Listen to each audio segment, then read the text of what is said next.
Today we're gonna make easy craft for kids. We need 2 color paper, 1 scissor, 1 black marker, and 1 roll. First we have to cut the roll.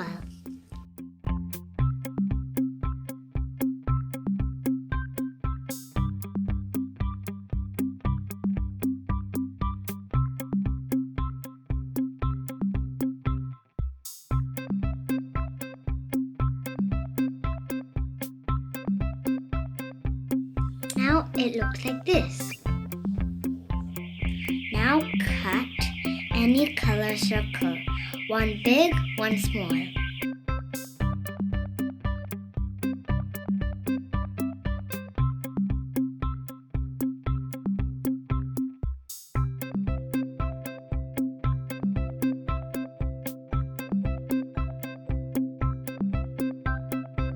Now we have to write the numbers.